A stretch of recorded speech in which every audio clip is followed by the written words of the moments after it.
नमस्कार दोस्तों, मैं अखिलेश त्रिवेदी आप सभी का परिश्रम यूट्यूब क्लासेस में स्वागत करता हूं। आज हम लोग थोड़ा सा विप के बारे में जानते हैं, क्या होता है विप। अभी कुछ दिनों से विप के बारे में थोड़ा सा चर्चा चल रही थी। महाराष्ट्र सरकार में इस समय सरकार जो है बड़ा ज्यादा यहाँ पर द्वंद्व चल रहा है। एक साल से यहाँ पर बहुत ज्यादा दिक्कतें आ रही हैं सरकार बनने में और सरकार हटने में, आपने देखा होगा। तो इसी में एक वर्ड निकल के आया विप। क्या होता है विप, थोड़ा सा हम लोग जानने का प्रयास करेंगे। विप, इसको हिंदी में सचेतक कहते हैं या सचेतक के नाम से जानते हैं। सचेतक क्या कहते हैं? सचेतक। और इंग्लिश में इसको हम कहते हैं विप। तो क्या है विप, इसके बारे में थोड़ा सा हम जानने का प्रयास करते हैं। तो आइए देखते हैं विप क्या है। विप महाराष्ट्र सरकार में आप जानते हैं एक नाथ शिंदे को जानते हैं, जो इस समय मुख्यमंत्री हैं। उद्धव ठाकरे, इनकी सत्ता में सरकार थी, इनकी पार्टी से ही टूट कर इन्होंने बनाया है। और ये उप मुख्यमंत्री के पद पर हैं देवेंद्र फडणवीस। इन तीनों के बीच में क्या मतभेद था, इसी के बाद बीच में आती है विप के बारे में चर्चा। क्या होता है विप या सचेतक? विप की जो अवधारणा ली गई है वो ब्रिटिश शासन से निकल कर आई है। इसकी अवधारणा मतलब ब्रिटिश शासन में जो प्रशासन या सत्ता चलती थी उसके अंतर्गत विप के बारे में प्रावधान था। विप जो होता है यह किसी राजनीतिक पार्टी द्वारा जारी एक लिखित आदेश होता है जो पार्टी के सदस्यों को अनिवार्य रूप से मानना होता है। हम कह सकते हैं कि पार्टी के लिए बनाई जाने वाली नियमावली ही क्या कहलाती है? विप कहलाती है।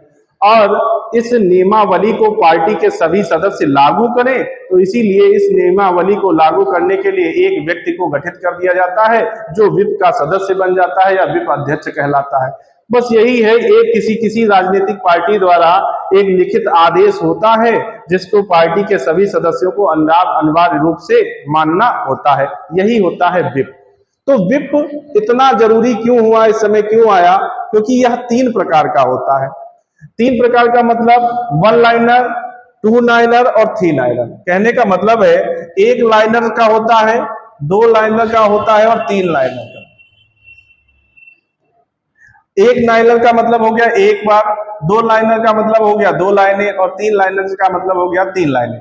इस प्रकार से सचेतक जो होते हैं, विप जो होती है जारी की जाती है। या विप जारी किस लिए की जाती है? क्योंकि आप जानते हो पार्टी को ये दिशा और निर्देश देना है, उसी के लिए यह क्या करी जाती है? विप जारी की जाती है। यदि पार्टी को किसी प्रकार की सूचना देनी है, वह इसी प्रकार के सचेतकों के माध्यम से अपने सदस्यों को पार्टी सूचना पहुंचाती है। तो आइए देखते हैं ये 1 प्रकार की सचेतक क्या होती है। तो 1 प्रकार की सचेतक क्या होती है देखते हैं। 1 लाइनर सचेतक सदस्यों को वोटिंग के बारे में जानकारी देने के लिए जारी किया जाता है। जब सदस्यों की वोटिंग कराई जाती है तो वोटिंग के बारे में जानकारी देने के लिए क्या होता है? 1 लाइनर सचेतक जारी की जाती है। आइए देखते हैं 2 लाइनर सचेतक क्या होती है। तो सदस्यों को मतदान के समय सदन में उपस्थित रहने के लिए निर्देश देने के लिए 2 लाइनर निर्देशक जारी किया जाता है या 2 लाइनर सचेतक जारी किया जाता है। कहने का मतलब है 1 लाइनर से थोड़ा सा यह जो स्टेटमेंट होता है, आदेश जो होता है, थोड़ा सा सख्त होता है, लेकिन 1 लाइनर में सिर्फ और सिर्फ आपको क्या है? जानकारी दी जाती है, जबकि इसमें मतदान देने के लिए सदन में उपस्थित रहना होता है।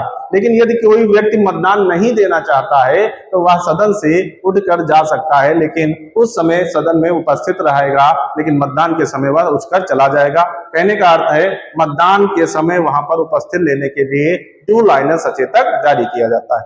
लेकिन 3 लाइनर जो सचेतक होता है या सदस्यों को पार्टी लाइन के अनुसार वोट करने के निर्देश देने के लिए जारी किया जाता है। जो पार्टी ने निर्देश दिया है, पार्टी किस व्यक्ति को समर्थन कर रही है या किसके पक्ष में वोट डालना चाहती है, उसके बारे में यह बता दिया जाता है पहले से पार्टी के सदस्यों को, और उसी सदस्य को पार्टी के सभी सदस्यों को वोट देना होता है। सदस्यों को पार्टी लाइन के अनुसार ही वोट करने का निर्देश देने के लिए जारी किया जाता है। और ये 3 लाइनर का एक क्या होता है? एक आदेश होता है जिसको सभी पार्टी के सदस्य मानते हैं। यदि इसको ना माने तो होता क्या है?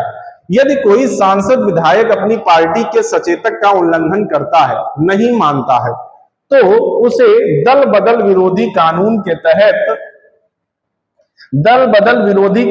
तहत क्या कर दिया जाता है? सदन से निकाल दिया जाता है।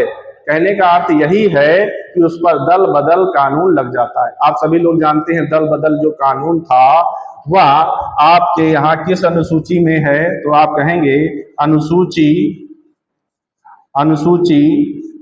10 में दल बदल कानून के बारे में चर्चा की गई है।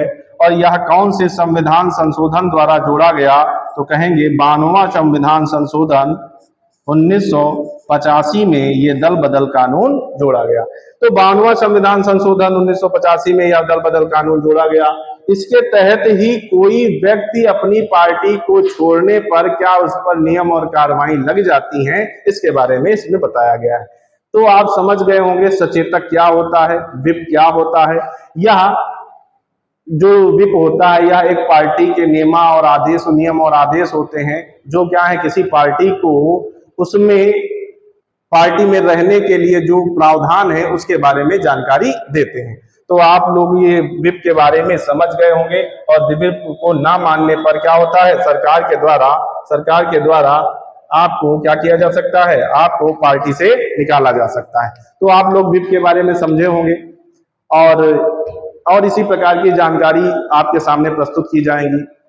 और इस प्रकार की जानकारी जानने के लिए आप इस वीडियो को लाइक करें और शेयर करें। तब तक के लिए नमस्कार।